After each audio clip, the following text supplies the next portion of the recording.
falo com você nessa manhã sobre tempestades que valem a pena serem enfrentadas.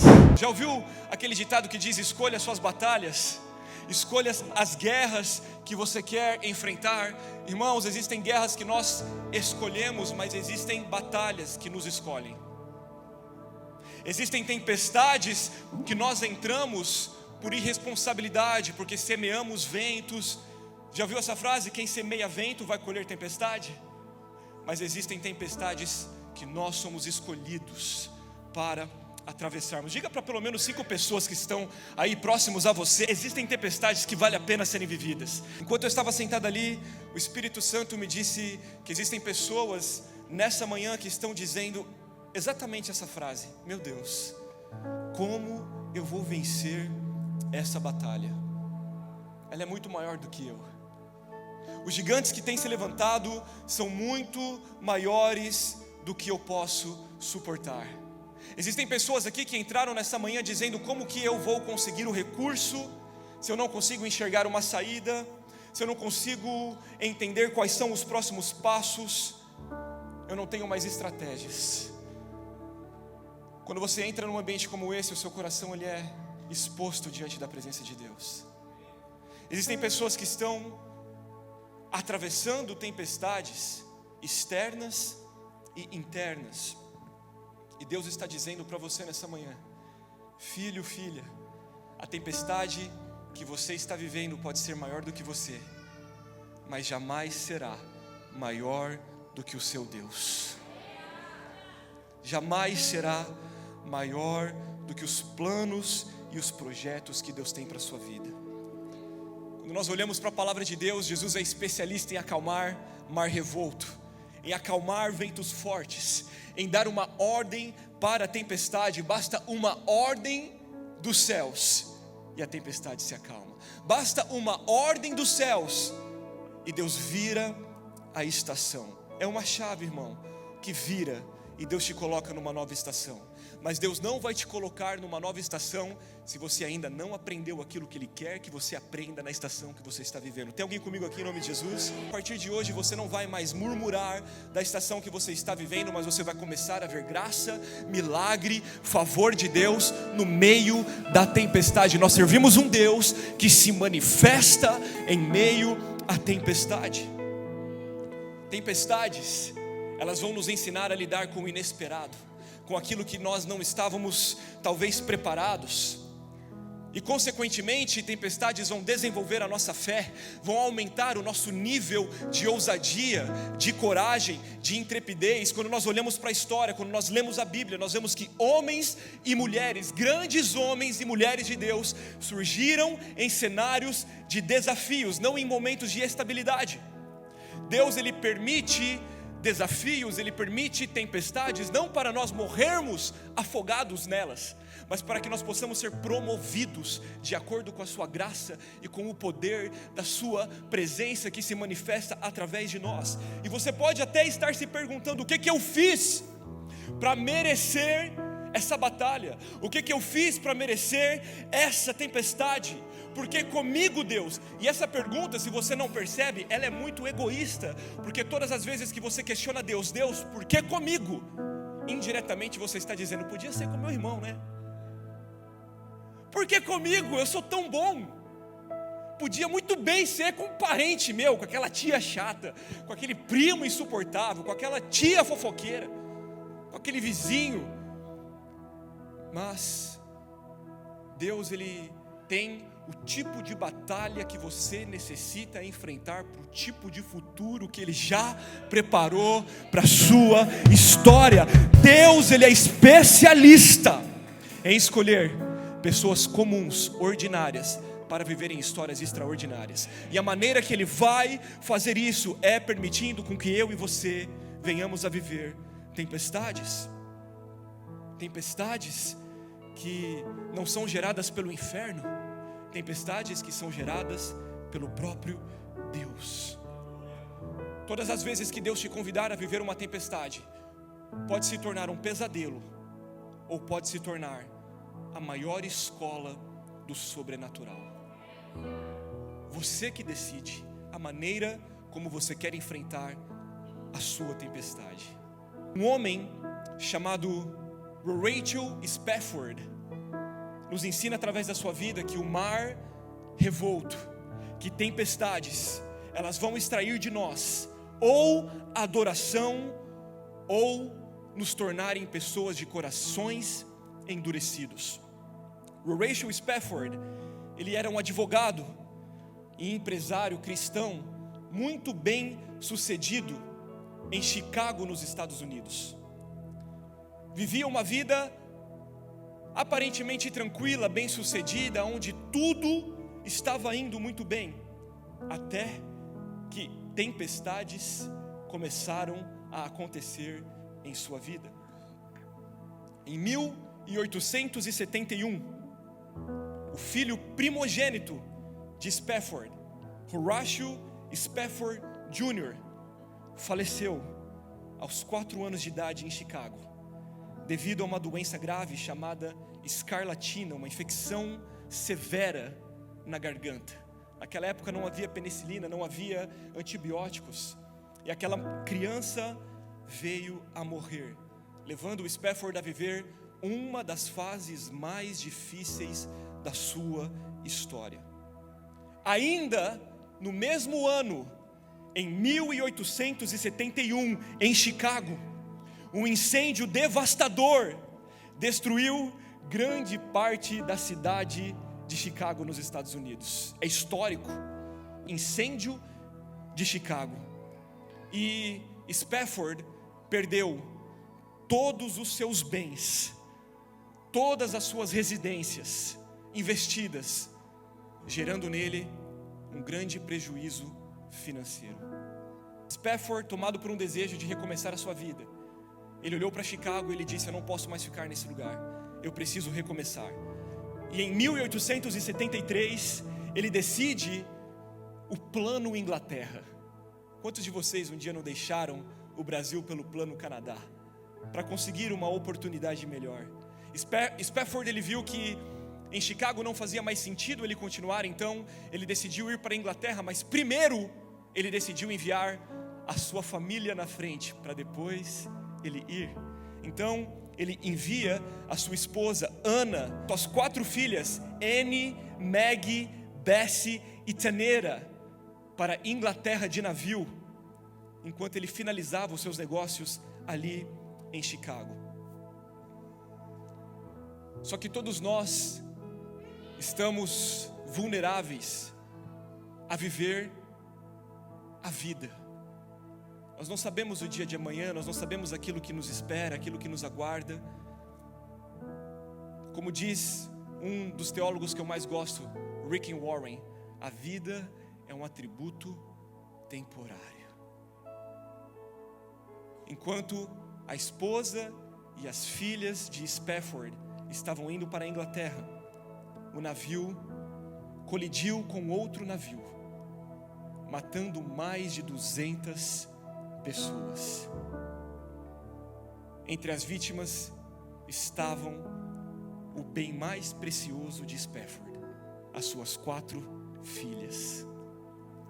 A esposa conseguiu sobreviver ao acidente, e quando ela chega na Inglaterra, ela escreve um telegrama para Spafford dizendo: saved alone.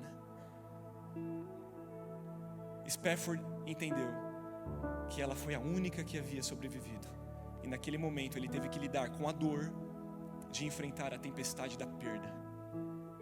Então Spafford termina de organizar os seus negócios em Chicago e ele vai em direção à Inglaterra. E enquanto ele está indo em direção à Inglaterra, o navio passa exatamente no lugar aonde as suas 4 filhas foram submergidas pela tempestade. Spafford, enquanto ele estava atravessando aquele oceano, naquele mesmo local onde as suas filhas haviam morrido, ele foi tomado por algo que se chama presença de Deus, por algo que nos dá força de enfrentar as nossas batalhas em momentos que nós não temos mais forças. Exatamente no momento onde a Bíblia vai dizer que é na sua fraqueza que se manifesta o poder e a glória de Deus. No momento que ele estava no meio do oceano, ele sentiu uma voz dizendo: It's well with my soul. It's well with my soul. Tá tudo bem com a minha alma. Em português, que foi traduzido como sou feliz com Jesus. E ali Spafford escreveu um poema que mais tarde se tornaria o hino de número 126 da harpa cristã. Se paz a mais doce me dera desfrutar, se dor a mais forte sofrer,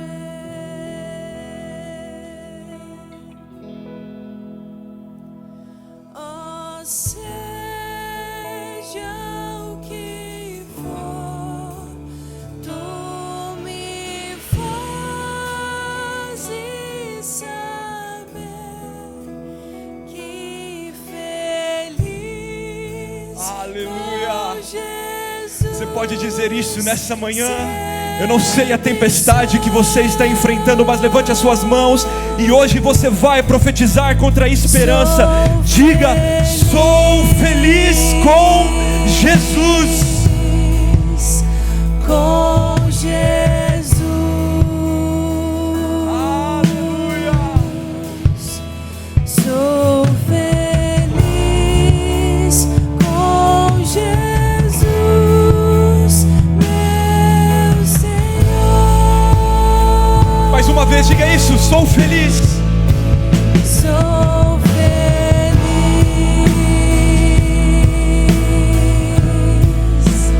com Jesus.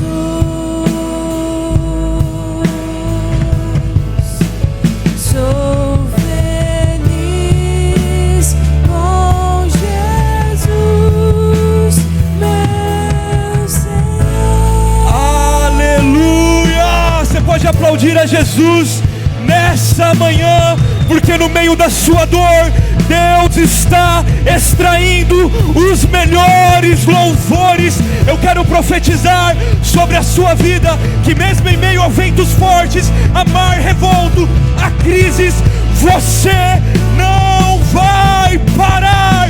Somos felizes com Jesus. Homens que tinham a palavra de Deus em seu coração não puderam ser paralisados por cárceres, fornalhas, prisões, tiranos, tragédias, porque maior é aquele que está em nós do que aquele que está no mundo.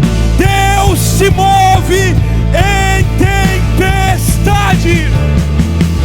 Vamos, será que você pode liberar o seu som de adoração? Aleluia! Aleluia! Mateus capítulo 14. Nós vamos ver o episódio onde o próprio Jesus convidou os seus discípulos a irem para o outro lado. Ele só não disse o que aconteceria no meio do caminho. Se você estiver com a sua Bíblia, abra sua Bíblia em Mateus, no capítulo 14, a partir do versículo 22. Eu prometo que eu serei muito breve, você pode acompanhar no telão. Mas o texto bíblico diz: logo em seguida, Jesus insistiu, repita isso comigo, insistiu com os discípulos para que entrassem no barco e fossem adiante dele para o outro lado, enquanto ele despedia a multidão. Tendo despedido a multidão, subiu sozinho a um monte para orar. Ao anoitecer, ele estava ali sozinho, mas o barco já estava a considerável distância da terra, fustigado pelas ondas, porque o vento soprava contra ele. Alta madrugada, em algumas versões, a 4h da noite, Jesus dirigiu-se a eles andando sobre o mar. Quando o viram andando sobre o mar, ficaram aterrorizados. Disseram: é um fantasma. Jesus, ele tinha acabado de realizar o milagre dos pães e peixes para mais de 5.000 homens, fora crianças e mulheres. Eles tinham acabado de sair de um ambiente de uma manifestação extraordinária, e foi tão impactante que aquela multidão, ela tentou fazer com que Jesus se tornasse rei naquele momento. Eles ficaram tão impressionados com o milagre dos pães e peixes que eles queriam nomear Jesus rei naquele momento. E Jesus, percebendo que a multidão o apertava, chamou os discípulos rapidamente e deu um direcionamento para eles: nós precisamos sair desse ambiente e ir para o outro lado. Jesus começou a despedir a multidão e falou para os discípulos: se preparem, se organizem e vão para o outro lado. Eu amo o fato da palavra usar o termo insistiu. O termo insistiu. Nós não vemos esse termo sendo usado muitas vezes por Jesus. Jesus insistiu. Jesus, ele falou para os discípulos: vão para o outro lado. Ele só não disse o que aconteceria no meio do caminho. E vamos ser sinceros, irmãos, todas as vezes que eu e você recebemos uma palavra profética, toda palavra profética que foi liberada sobre a sua vida indica, aponta um potencial lugar aonde Deus quer te colocar. Vai depender do seu nível de obediência, de entrega, de renúncia. Mas quando Jesus disse para os discípulos: vão para o outro lado, Ele não revelou a trajetória. E assim comigo e com você. Quantos de nós talvez não temos planos, projetos? Quantos de nós não temos palavras proféticas? Mas se Deus sentasse comigo e com você para tomar um cafezinho, irmão, e falasse para você: queridão, você vai ter que passar por um processo, talvez eu e você iríamos desistir.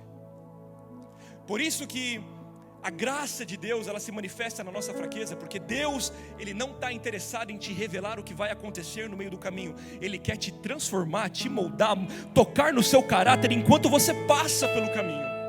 Sempre tem uma lição de Deus para ser colocada nas nossas vidas. A palavra insistiu no original significa forçar, empurrar, obrigar por força. Era como se existisse no coração de Jesus a urgência de que aqueles discípulos passassem pela experiência da tempestade. Jesus, Ele estava falando com homens experientes. Jesus, Ele estava falando com Pedro, Tiago, João, André, homens que conheciam o mar. Eu pergunto para você: você acha que aqueles homens não sabiam que uma tempestade poderia acontecer? Eu tenho respaldo bíblico para dizer para você que sim, porque aqueles homens, apenas pelo mover das nuvens, apenas pela velocidade do vento, eles eram experts em mar. Eles sabiam que provavelmente uma tempestade poderia acontecer. Como que eu posso afirmar isso? Em Mateus, no capítulo 16, do 2 ao 3, os fariseus começam a desacreditar do ministério de Jesus, e Jesus diz para os fariseus: ao anoitecer vocês dizem, vai fazer bom tempo porque o céu está vermelho, e pela manhã dizem, hoje haverá tempestade porque o céu está vermelho e sombrio. Vocês conseguem identificar o tempo, só não conseguem discernir o filho. Irmão, se Jesus falou isso para fariseu, e fariseu consegue identificar o tempo, imagine então pescadores. Eles sabiam que eles estavam indo para um ambiente de desafios. Não foi o diabo que colocou os discípulos naquele mar, foi o próprio Jesus. Cutuca pelo menos 2, 3 pessoas e fala isso para ela: não foi o diabo, foi Jesus. Sabe por que você precisa entender isso? Porque às vezes você está orando para Deus te livrar de lugares aonde Ele mesmo promoveu na sua história para moldar o seu caráter. Às vezes você está fazendo orações: Senhor, eu repreendo isso, essa prova, essa luta em nome de Jesus. E Deus está lá de cima assim: ô meu filho, você não vai me repreender não, não tem como. Foi eu quem permiti, foi eu quem te coloquei. A palavra de Deus diz que Jesus, após ser batizado, Ele foi levado ao deserto pelo Espírito. Pelo Espírito. Existem desertos que é o próprio Espírito que vai nos levar. Existem tempestades que o próprio Jesus insiste, nos empurra a viver. E muitas vezes nós estamos repreendendo, murmurando estações que o próprio Deus ele está te preparando para promover a sua história. Nem toda tempestade é gerada pelo diabo. Nem toda luta que você está vivendo é gerada pelo diabo. Irmão, Deus sabe que você é uma pessoa difícil, tá? Deus sabe que eu sou uma pessoa complicada, irmão. E às vezes Ele vai precisar moldar o meu caráter. Às vezes Ele vai precisar permitir tempestades, para que eu possa me tornar um pouquinho mais manso, dependente, humilde. O barco estava cheio de homens, cheio de habilidades, mas no meio da tempestade, o único que poderia salvá-los era Jesus. O texto diz que eles estão navegando e Jesus está no monte orando. Isso é maravilhoso, né? Imagina, Jesus sobe para o monte para orar e manda os discípulos para o meio da tempestade. O texto diz que ao anoitecer, provavelmente ali entre a 4ª, no momento mais escuro, a tempestade começa a ficar de maneira muito violenta. E os discípulos eles começam a viver e a ter que enfrentar aquela tempestade. E sabe o que eu acho tão poderoso? É que quando eles estão juntos no barco, quando eles estão enfrentando aquela tempestade externa, eles também precisam administrar a tempestade interna. A tempestade, ela não estava apenas fora do barco, mas ela também estava internamente. Ali dentro, eles precisavam estar unidos, buscando estratégia, buscando alguma maneira de não deixar com que as águas entrassem dentro do barco, para que eles não fossem submergidos. Eu não sei se você sabe, mas o mesmo fator que afunda um barco no mar é o mesmo fator que afunda um barco na piscina. O mesmo fator que faz um navio afundar no oceano é o mesmo fator que ia fazer, talvez, uma canoa afundar numa piscina. Qual que é o fator, pastor? Água dentro do barco. Barcos não foram feitos para terem águas dentro dele. Barcos foram feitos para flutuar sobre as águas. Então eu imagino o desespero deles. E enquanto eles estavam procurando uma solução para não morrer, irmão, era maravilhoso. Sabe por quê? Porque eles não tinham tempo de brigar. Eles não tinham tempo de quererem ali encontrar quem era o maior. Enquanto eles estavam lutando juntos na tempestade, eles não tinham tempo para discutir quem que se assentaria ao lado direito de Jesus na eternidade. Enquanto eles tinham que sobreviver, eles não precisavam estar ali competindo com quem entregou mais pão, quem entregou mais peixe, quem que era mais próximo de Jesus. Eles tinham uma missão: sobreviver. E essa lição, ela é tão poderosa, porque muitos de nós estamos atravessando tempestades externas, mas não cuidamos das tempestades internas. Nós estamos tirando o braço de ferro com quem está dentro do nosso próprio barco. Vamos lá, tem alguém pegando essa palavra em nome de Jesus? Existem pessoas que querem enfrentar tempestades externas, lutando contra quem Deus colocou para remar do seu lado. Irmão, preste atenção nisso. Eles precisavam se unir. Era na unidade que eles iriam vencer. Era no alinhamento que eles iriam sobreviver. Era na unidade que eles receberiam estratégias dos céus. Eu tenho uma palavra para você que é casado. Maridos, esposas, preste bem atenção nisso. Existem tempestades que elas se intensificam sobre a sua casa, porque vocês não estão alinhados. Vocês estão tentando lutar uma tempestade externa, sem antes resolver a tempestade interna. Vocês estão tentando. Jesus ele deu um direcionamento, irmão. Vão para o outro lado. Mas sabe por que as pessoas começam a se afogar? Porque um começa a querer remar para um lado e o outro começa a querer remar para o outro. E aí não sai do lugar. e aí não avança, não prospera, não muda de vida. Você está dentro do barco com a pessoa que Deus permitiu você estar. Eu quero perguntar para você, você tem certeza que você quer sair desse barco? Porque o Espírito Santo de Deus me mostra corações aqui que muitas vezes já pensaram em abandonar esse barco que Deus colocou sobre a sua vida. Mas eu quero dizer para você que esse barco se chama sua família. E você não vai desistir da sua família. Você não vai desistir da sua esposa. Você não vai desistir do seu esposo. A tempestade estava acontecendo, e toda tempestade externa vai revelar o coração de quem está dentro do barco. Ela expõe a tempestade interna. Os ventos que estão batendo lá fora começam a expor os ventos que estavam escondidos ali dentro. Porque é muito bom você viver momentos maravilhosos ao lado de pessoas que você ama, quando tudo está dando certo. Mas irmão, e quando o vento bate ao contrário? E quando os seus planos começam a ser frustrados? Quem é que fica do seu lado? Quem é que nunca largou das suas mãos? Quem é que sempre esteve com você? Quem é que conhece os seus piores defeitos e mesmo assim não desistiu de você? Quem é que já viu você muitas vezes se afogando e disse: enquanto você não pode remar, eu vou remar por nós dois? Cuidado, porque a intenção do diabo é confundir quem está dentro do barco para submergir, para afundar. Tudo isso acontece em meio às tempestades.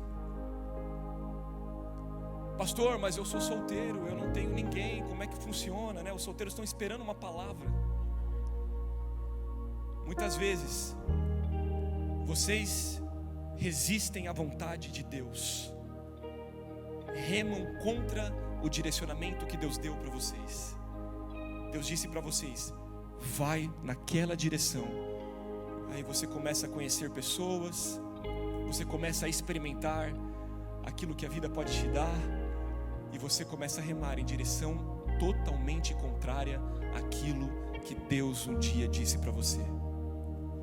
Sabe o que é pior, irmão? É você estar dentro da tempestade e tentar lidar com ela sozinha. É você estar dentro da tempestade achando que você consegue vencer a sua tempestade sozinho. Por isso que Jesus mandou os 12 juntos. Por quê? Porque é somente um com o outro, em unidade, que nós conseguimos vencer as nossas tempestades. Porque você pode até dizer: eu não sei como navegar nessas águas. No barco tinha Mateus, que era cobrador de imposto, tinha também Judas, que era ali do financeiro. Eles não sabiam lidar com o mar, mas Jesus colocou Pedro, Tiago, André do lado deles. Porque naquilo que te falta, Deus sempre coloca alguém para te ajudar. Ele está permitindo tempestades para quebrar o teu orgulho, e você não muda. Porque na tempestade, ou seu coração ele vai amolecer, ou ele vai endurecer. É a sua escolha. Spafford, ele decidiu extrair o melhor da sua alma no meio da sua maior tempestade. Mas existem pessoas que vão extrair o pior em meio à tempestade. Essa manhã Jesus ele não quer apenas acalmar a tempestade externa que você tem vivido, mas Ele também quer te trazer paz interior. Coloca a mão no seu coração, quero orar com você. Senhor Jesus, o Senhor conhece, Pai, cada um que está aqui nessa manhã, Jesus. Pai, em nome de Jesus eu oro para que toda tempestade interior, todo medo, toda ansiedade, toda crise, todo peso, todo rancor, no nome de Jesus, que o Senhor possa entrar, Jesus, agora nessa tempestade. Pai, que o coração agora dessas pessoas possam se sentir abraçados pelo Teu Espírito, abraçados, Pai, pela mensagem, Jesus, que nós cantamos nessa manhã. Somos felizes com Jesus. Eu oro, Pai, porque existem pessoas nessa manhã que o clamor da alma delas é: eu só quero encontrar paz. Eu só quero dormir uma noite completa novamente. Eu só quero voltar a sentir a presença de Deus. Eu só quero sobreviver em paz. São tantas batalhas, são tantos ventos, o mar é revolto, os ventos estão fortes. E existem pessoas que estão clamando nessa manhã, irmão: Jesus, tudo que eu quero é que o Senhor apareça nessa tempestade. Eu tenho uma notícia para você, Ele já está vindo. A segunda chave que esse texto vai nos ensinar é que não é porque você não está enxergando Deus, não é porque você não está enxergando nada, que Ele não esteja enxergando você. De acordo com a geografia da Galileia, quando Jesus estava no alto do monte orando, provavelmente Ele conseguia enxergar o mar. Ele conseguia lá de cima ver exatamente o que estava acontecendo com os discípulos. E quantos de nós já nos sentimos assim? Quantos de nós já não nos sentimos abandonados, deixados? Quantos de nós já não entramos talvez no nosso quarto, no nosso carro, no trabalho e nos sentimos esquecidos por Deus? Só que não é porque não aconteceu no seu tempo, não é porque não aconteceu da sua maneira, não é porque não aconteceu de acordo com a sua agenda, que Deus não esteja olhando para você. Os discípulos, eles não podiam ver Jesus, mas Jesus estava com os seus olhos fitos no que estava acontecendo. Você pode estar vivendo uma temporada onde você fala: eu não estou vendo nada, eu não consigo ver nada, parece que os meus olhos não conseguem enxergar. Jesus está dizendo para você: filho, nessa estação você não precisa ver, porque os meus olhos estão sobre você. Jesus, ele subiu ao monte para orar. Em Romanos, no capítulo 8, no versículo 34, diz: quem os condenará? Foi Cristo que morreu e mais, ressuscitou, está à direita de Deus e também intercede por nós. Da mesma maneira, existe um Espírito Consolador que intercede pela sua vida. Quando você não está enxergando nada, existe um Espírito que está intercedendo com gemidos inexprimíveis em relação à sua história. Não estou vendo, não estou enxergando. Sabe por quê? Porque nem sempre Jesus vai responder da maneira que você quer, no tempo que você quer e na estação que você deseja. Ele é especialista em nos surpreender. Irmão, Jesus não está atrasado. Jesus, ele não está atrasado. Ele sabe exatamente a estação que ele te colocou. Alta madrugada, 4h, Jesus dirigiu-se a eles andando sobre o mar. Passou a primeira vigília e nada, passou a segunda vigília e nada, passou a terceira vigília e nada. Irmão, eu quero profetizar sobre a sua vida que a quarta vigília sempre chega. Sempre chega. Sempre chega. Eu não sei em qual estação você está atravessando, se você está na primeira, se você está na segunda, se você está na terceira, mas Deus está preparando a sua história para Ele se manifestar. Nós não sabemos o tempo e o momento e a maneira como Jesus nos ensina a fortalecer a nossa fé é nos ensinando a esperar. Nós precisamos aprender a esperar. Numa geração como a nossa, que tudo é tão rápido, que as coisas acontecem no alcance de um clique, esperar está ficando cada vez mais difícil. Mas no projeto de Deus, no processo de Deus, você vai ter que aprender a esperar. Jesus, ele quebra o nosso relógio, o nosso cronos, e ele nos coloca no Kairos, que é o tempo perfeito para todas as coisas acontecerem. Eu imagino o desespero dos discípulos. Provavelmente seria o mesmo desespero dos nossos dias. Ele disse para a gente ir, mas cadê o homem?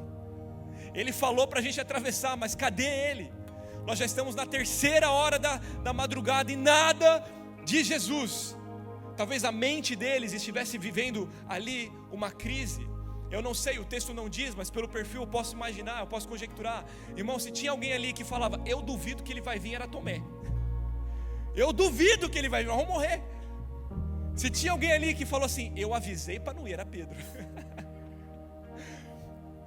Eu não sei qual foi o diálogo que eles tiveram dentro daquele barco. Eu só sei que de repente, quando eles não estavam esperando, quando aconteceu no tempo que eles não estavam esperando, de uma maneira que eles não estavam acostumados, Jesus apareceu andando sobre as águas. Jesus vai te surpreender em 2025. Jesus vai surpreender a sua história em 2025. Se prepare, porque os discípulos, eles estavam acostumados a ouvir a história que Moisés abriu o mar vermelho, que os profetas fizeram machado flutuar, mas eles nunca haviam escutado que um homem havia andado sobre as águas como Jesus fez. Porque Jesus, ele quebra protocolo, ele quebra padrões, e ele se manifesta no tempo dele, da forma que ele quer. A pergunta que eu quero fazer para você nessa manhã é se você está disposto a se posicionar em meio a essa tempestade.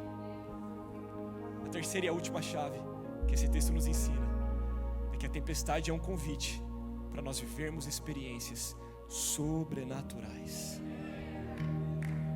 Aquilo que você está chamando talvez de luta, de prova, é um convite do próprio Deus para elevar o seu nível. Filho, eu estou te levando para um novo nível de fé. Eu estou te levando, eu estou te movendo de uma estação para uma estação de fé, de milagre, de coragem, de ousadia. Não existe grandes vitórias sem grandes gigantes. Jesus, ele aparece na tempestade. Todos os discípulos estão dentro do barco, mas tem um que decide provocar um milagre. Pedro, quando ele olha para Jesus, e eu não sei, irmão, Pedro, ele era impulsivo.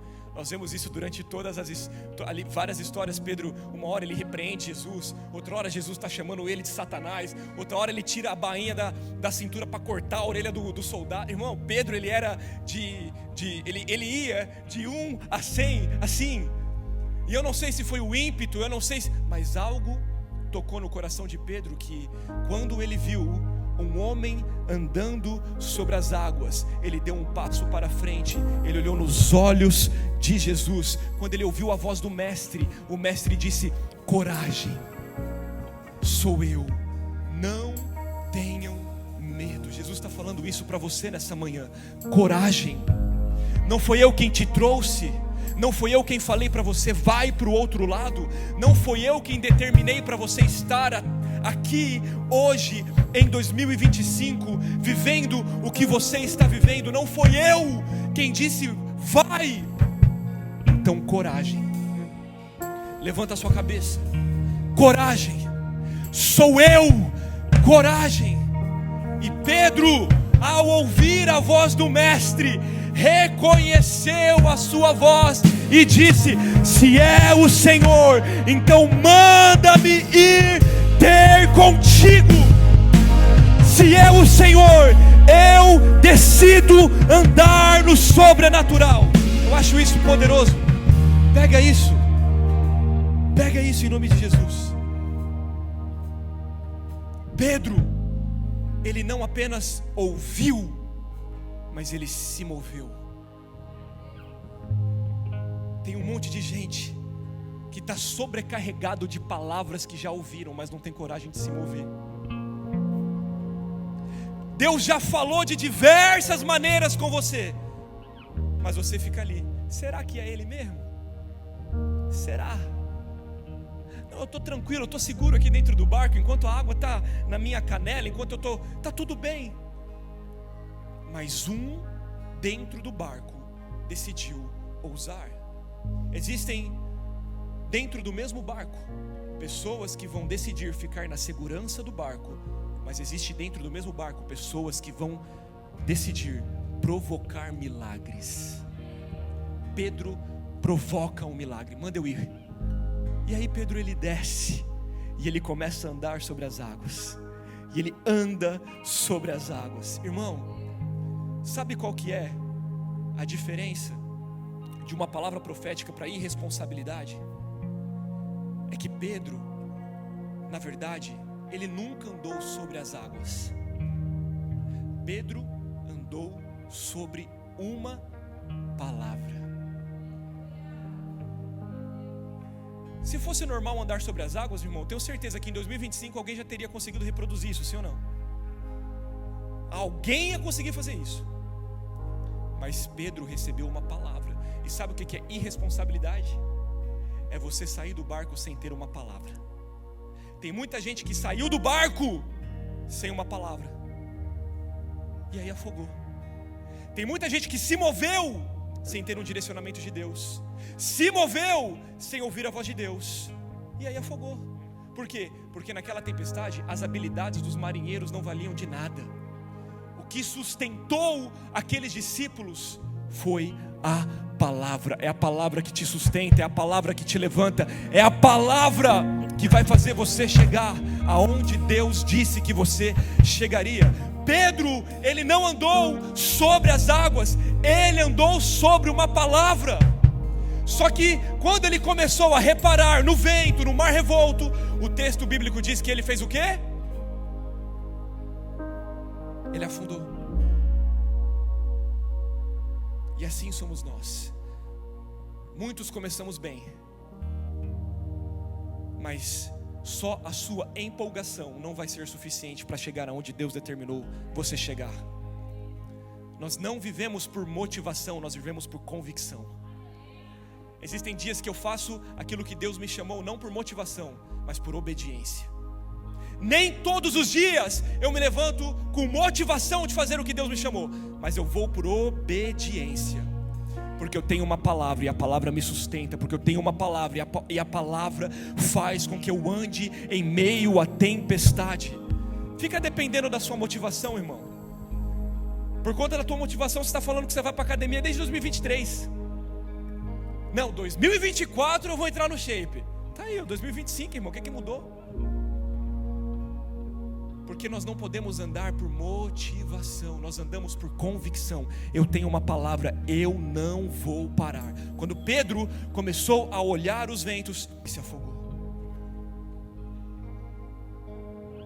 E aqui eu encerro a palavra, porque muitos, quando contam essa história, focam no fato de que Pedro se afogou, mas poucos celebram o fato de que Pedro teve coragem de sair do barco. Nós somos lembrados pelos nossos erros. Muitas vezes você vai ser lembrado pela sua família, pelos seus amigos, por aqueles que estão próximos a você, pelos erros que você cometeu. Só que, irmão, Pedro foi o único na história aonde está registrado para todas as gerações que ele andou sobre as águas. Nós nos acostumamos a celebrar mais o fracasso das pessoas do que as vitórias que elas conquistam. Pedro, ele se afogou, mas existe um milagre em quem ousa sair do barco. Pedro não andou apenas uma vez pelas águas. Sabe por quê? Porque quando ele se afogou, ele gritou: salva-me, Senhor, salva-me, Senhor. Esse é o grito da nossa alma. Esse é o grito que nós carregamos. Talvez esse é o grito que você carrega. Talvez esse é o grito que você tem carregado nesses últimos dias. Senhor, eu preciso de ajuda, salva-me, Senhor. E aí a história conta que Jesus estava lá. Jesus estende as mãos, tira Pedro das águas, e acontece um fator que poucos conseguem enxergar no texto. Para voltar para o barco, ele vai ter que andar sobre as águas de novo. Pedro andou sobre as águas 2 vezes. A primeira, debaixo talvez até de empolgação, mas a segunda, debaixo de um resgate. Fique de pé comigo em nome de Jesus. Essa é uma palavra profética para o coração de muitos de vocês. Sabe por quê? Porque muitos de vocês um dia já teve fé para ousar a sair do barco e andar sobre as águas. Mas você se esqueceu da voz de quem te ordenou e você se afogou. Mas o texto fala de um fenômeno chamado resgate. Resgate. Se você nessa manhã tiver coragem de dizer: salva-me, Senhor, as mãos de Deus estão estendidas sobre a sua vida, sobre a sua família, sobre a sua casa. Deus, Ele está enchendo pessoas nessa manhã de coragem. Ele está dizendo para você: coragem, coragem. Deus, Ele está te cercando de pessoas que talvez carreguem habilidades nas quais você não tem, para poder te sustentar nessa tempestade. Deixa eu dizer algo para o seu coração: Deus não te colocaria num trabalho que Ele já não tivesse te dado a habilidade, as condições que você precisa para desenvolver. Deus não teria feito você atravessar o oceano para o Canadá se Ele já não tivesse te dado o suporte necessário que você precisa, emocional, físico, financeiro, para andar debaixo de uma palavra. Deus não te daria filhos se Ele já não tivesse providenciado todo o cuidado necessário. Casal aqui que está grávido e está preocupado, o Espírito Santo diz para você nessa manhã: escolhe tudo, desenha o berço, entra na IKEA hoje, começa a escolher, porque já está tudo pronto. Está tudo pronto. Deus não faria isso se Ele já não tivesse um plano para você. Mas agora eu quero convidar você nessa manhã a levantar as suas mãos e descansar em meio à tempestade. Jesus, Ele está dizendo para você: olha, não são os seus currículos, não são as suas habilidades, não será a sua conta bancária que vai trazer paz em meio à tempestade que você tem vivido. É só a presença de Deus em meio à tempestade. Corações endurecidos, corações que estão duros, feridos. O Espírito Santo, Ele conhece o teu coração. E quanto mais você resiste, mais longe fica o outro lado. Senhor, em nome de Jesus, nós cremos nessa palavra, em tudo aquilo que o Senhor está falando conosco, Jesus. A sua palavra nos garante que o Senhor está conosco em meio à tempestade. Eu quero dizer para você que Deus, Ele tem uma resposta para a sua ansiedade nessa manhã. Salmos de número 23, do versículo 4, ele diz: mesmo que eu ande por um vale da sombra da morte, não temerei mal algum, pois Tu, Senhor, está comigo. Existem lições que Deus não vai te ensinar em pastos verdejantes. Existem lições que Deus só vai conseguir te ensinar na tempestade. Diga isso para Jesus nessa manhã: Senhor, eu abro meu coração, eu entrego a minha vida ao Senhor, eu recebo essa palavra no meu espírito e eu creio que o Senhor está no controle da minha história. Diga isso: Senhor, eu entrego hoje os meus medos, as minhas ansiedades, eu entrego hoje a tempestade que tem perturbado o meu coração, eu entrego hoje a tempestade que tem perturbado a minha alma, e eu digo: o Senhor chegou, o Senhor está